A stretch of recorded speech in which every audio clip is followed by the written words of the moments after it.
Hi, this is Sarah from Made on the Comment, and in this video I'm going to walk you through your sales dashboard in quite a lot of detail to show you exactly how you download your data, add it into the file, get your products set up properly, and then in the second video I'll talk you through each of the reports in turn so you know exactly what you're doing when you come to use your dashboard. So I've also done a quick overview video, which if you haven't looked at that one yet, I'd recommend just popping over there. I'll add the link above here and also down in the description, because that will just give you a more broad view on what it's for and what it does. But in this one, I actually want to take you through the detail of how you get your data out of Etsy and add it into the file. So this is all covered in your instructions that come along with your template, but I know sometimes it's easier to look than it is just to read a bunch of instructions. So hopefully this will make a little bit more sense. So we're going to start in this video with looking at these first 4 sheets. So your data, the data refresh, your product setup, and your start here.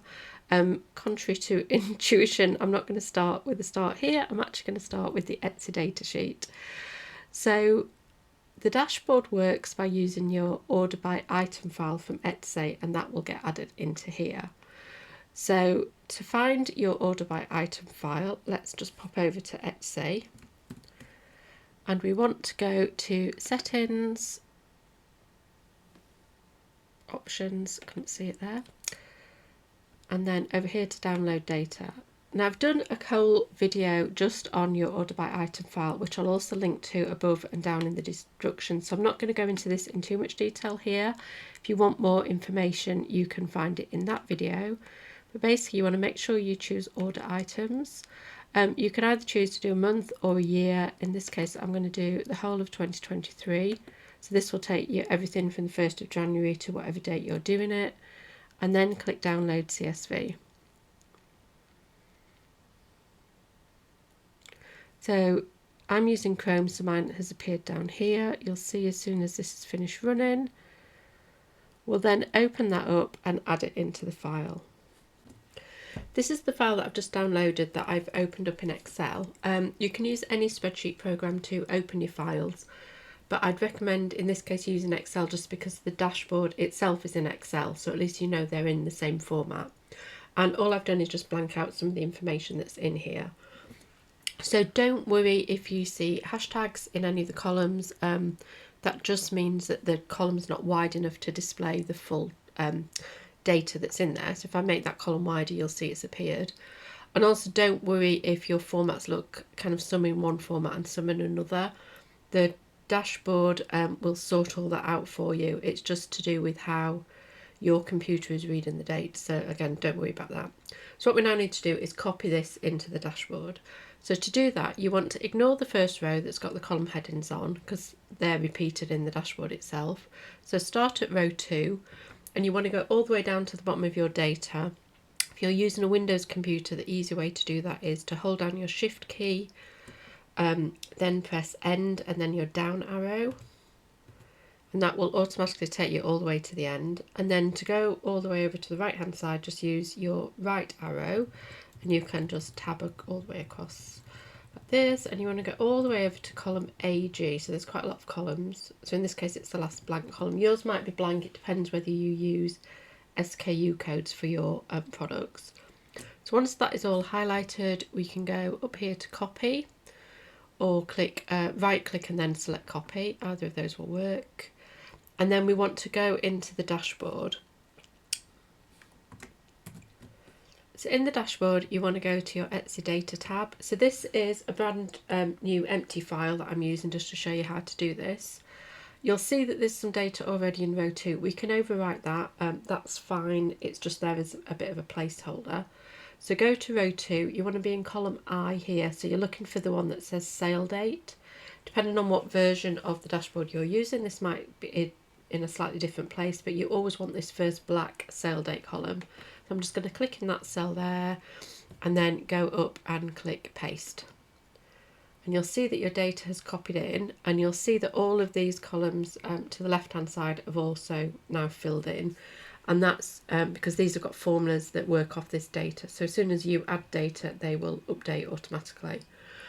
Just before we move on, if you've just opened up your dashboard and you get this yellow bar that's up here, this security warning, don't worry about that. It's something peculiar to Excel that I can't seem to get rid of.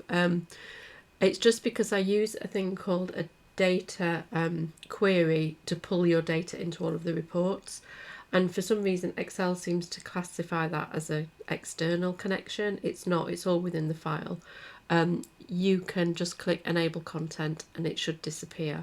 Once this is in here, okay, so just before we do that, if I scroll to the bottom of here, if I go down to the last line of data, so this was 2023. If I wanted to add in 2022 and kind of old years, or you want to come back next month and add the next month of 2023, you would just start pasting it in here. So instead of going to row 2, you would go to the very first blank row that's in here.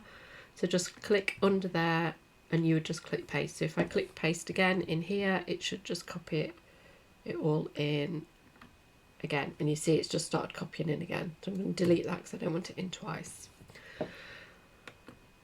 And you would just continue that down the page.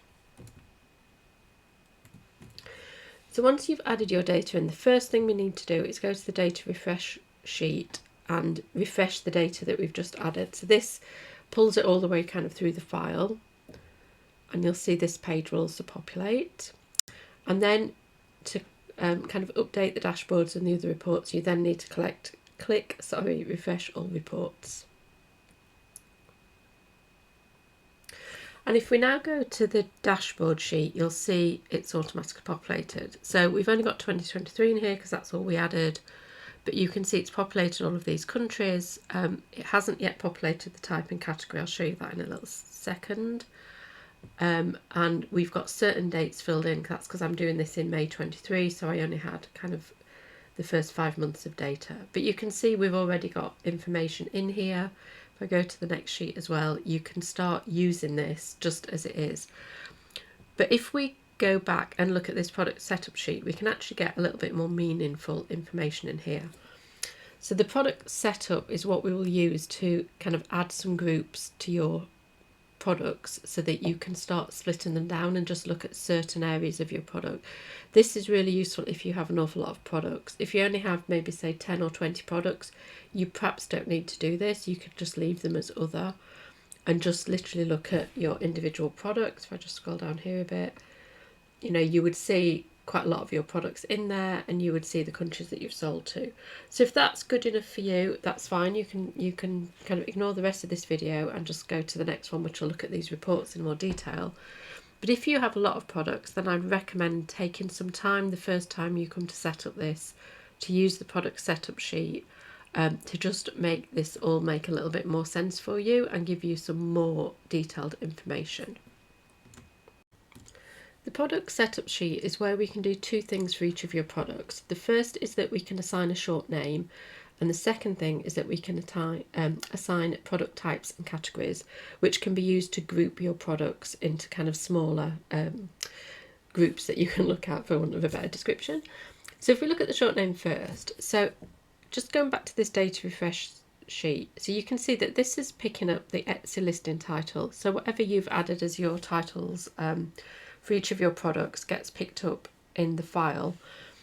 And if we wanted to use that in all of the reports, you can see it would take up a lot of space because there's an awful lot of characters in there, and a lot of it is a bit meaningless. You don't really need all of that information just to identify your products. So all you want to do in the reports is to know, you know, which each of the products is, and you may well have a short name kind of already set up in a spreadsheet for that. So for this one, for example, in this second one, I might just call that a UK fee calculator. That's all I need to know to differentiate it from a US fee calculator, or it might just be a social media calendar.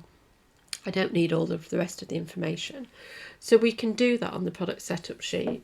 And the way that we do that is to just copy over the information from this sheet.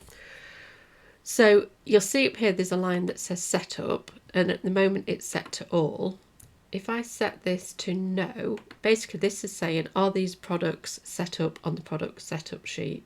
So if we click on no, in this case it will still show everything because I don't have everything set up on the sheet, but you only need to do this once, and then in future you can just look at any new products that you've added. So it's set up in the same order, so you can ignore the blank one. So if I just started from there, scroll across and then scroll all the way down, so this should pick up all of the products that you've sold within whatever time frame you've added your data to the sheet. So we're going to hit copy, we're going to go to the product setup sheet, we're going to click in here, and then we're going to, in this case I just want to go to paste, but I'm just going to paste values because I don't, we'll keep it there. We didn't want all of the colours, but you can see it's kind of, if I make this very wide, you can see it's copying in the whole of that kind of title. So in here you can just type in whatever you want it to be. So if I wanted this to be UKV calculator, then when I come to run my reports, it's just going to show that. And the way that it will find all of your sales and give it that name is to use this listing reference. So this is something that's kind of unique to Etsy. It's included in the data that you've just copied in, and it will use that reference and say, okay, every time I sell that product, I don't want to use this name, I want to use this name instead. And it will make all of your reports kind of a lot more meaningful and a lot easier to read. So you would need to go through this. It's a bit of a tedious job the first time you do it, but like I say, once they're in there, you don't need to do it every time you add new data. You would only need to go down to the bottom of this list and add in any new products that you've sold. The other reason it is really good to do this, even if you think, well, your titles aren't that long, you know, you could just leave them as there is because in this case, if I look at rows 7 and 8 here, you'll see that it's got a blank listing reference, and that's because it's the same product and it just doesn't copy it down again. So if you have any blanks in here, it's because I have changed the name of that product. So it was called that, and at some point during the period of 2023 I've changed it to that, or the other way around. And so you don't need it in twice. So any blank lines we can get rid of. So just highlight the whole line. So click on the row number, right click or double click if you're on a Mac, and just do delete. And it will still pick up that listing reference. We can still assign it a name. The reason it's, just to another aside, the reason it's already populated something in here is because if you don't want to go through and manually add in all of your names, it will just pick up the first 40 characters, just because that is it will take way too much space in the dashboards. So it picks up the kind of first 40 characters. If I click in there, you can see there's a formula in here. You don't need to worry about that. You can just overtype it. So let's just call that social media calendar.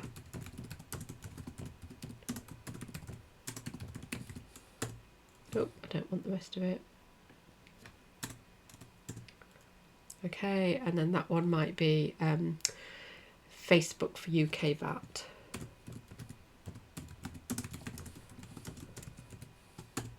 Okay, so you need to go all the way down this sheet and do the same for all of your products. Anytime you get to a blank line, you can delete it and it will still find that same listing reference and just go through. And then once you've done that, you go back to data refresh. You click refresh all data, and what we should see, is that if I scroll back up to the top, all of these have now disappeared because they are now set up. They're set up on the product setup sheet, so you know you've done them all. If we do refresh all reports as well, if I now go to the dashboard, you'll see that's one of those names that we just set up. So you can see that it will start pulling through those names, and it just makes it easier to read. So that's the first thing. It will make this product sales, and when we get to the product detail, it will make this much more easy to read when we get through. So that's the short name. The second thing we can do is to assign product types and categories. If we just go back to the dashboard for a second, you'll see here, so we've got 0 appeared there, but basically you've just got other and 0. So we haven't got any categories set up. This is useful if you sell a variety of different products. So you might sell jewellery and you might sell, I don't know, necklaces, rings and bracelets. You might sell clothes and have, I don't know, hats, bags, hoodies, t-shirts, that sort of thing. And it's useful to be able to see, well, what do I sell? Do I sell more t-shirts? Do I sell more hoodies? You know, do you sell digital downloads? Do you sell more Instagram templates or Pinterest? Because this will help you decide where you want to develop new products. You can start seeing, instead of just, oh, that product sells really well, it's like, yes, but does that category sell? You know, is it worth developing more Instagram templates or making more t-shirts, or, you know, whatever it is you sell. So there are two groupings that you can use for your product. It doesn't matter what you put in each one, type and category, it's just to kind of differentiate them instead of having group 1 and group 2. But you can set these up to be whatever you want for your business. And we set them up on the Start Here page. So again, it's kind of a one-time setup, which is why it's on here. You see, that's where it's picking up the other from. So if it doesn't have anything else in there, it will just be other. But this is where you would set up your groups. So if you sold clothes, you could have t-shirts, hoodies, hats and kind of tote bags as an example. If you sell jewellery, you perhaps want to look at necklaces, bracelets, earrings and rings. You know, digital downloads, again, you'd have something different in there. And you can have as many kind of individual groups as you like. I would recommend keeping it to probably a maximum of 10 to 15, just because otherwise your groups become so small that you're not going to get meaningful. You know, if you only have one product in each, it's not going to tell you anything. So you want to have at least, you know, probably 3 to 4 products in each one, at least, ideally probably about 10, but it will very much depend on how many products you have set up in your shop. So the product category works exactly the same day. So you could have, you know, these groupings set up in here and something else in here, that's fine. But it just gives you an alternative way to look at your products. So maybe you have gold, silver, platinum and costume jewellery. So, and you would have some gold necklaces, some gold earrings, some gold rings. So sometimes you want to look at all of your gold products together, sometimes you'll want to look at all of your necklaces together. It just gives you an alternative way. And you can also then obviously look at just necklaces that are gold. You know, you can mix and match between them. So again, if you sell ranges of products, maybe you have, you know, a floral range, a spotty range, a ethnic range, I don't know what it is. You know, you might want to look at different fabrics that you have. You might want to look at cotton or crepe or polyester, that sort of thing. It's entirely up to you. So in my case, I sell spreadsheets, plus I do some planners and I do some custom work. So I might want to look at my product types, might be the platforms that I support. So Etsy, Shopify, Amazon, eBay, small business, and then some would fall into other. And then maybe I want to just look at all of my bookkeeping spreadsheets or all of my sales dashboards or all of the pricing calculators, you know, or maybe I want to look at all of my Etsy bookkeeping templates, you know. So this just gives you this ability to mix and match between different groups. Like I say, it's completely optional. It's up to you how you use them, and you know, you can go back in later on and change them, or you can say, oh, I've got too many products in that category, I want to split that down a bit more. You can kind of mix and match. So you would set the types and the categories in here. Like I say, I've set it up to do about 20 or 30, but I would recommend leaving it, you know, relatively small. And then back on the product setup sheet, so in these next 2 columns, you'll find that you can just now click on those groups that you've set up. Just use a little drop down, assign them as we go.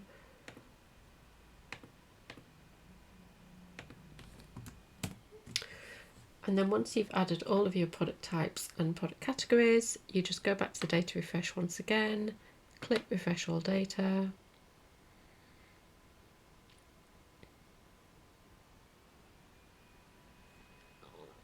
Click refresh all reports.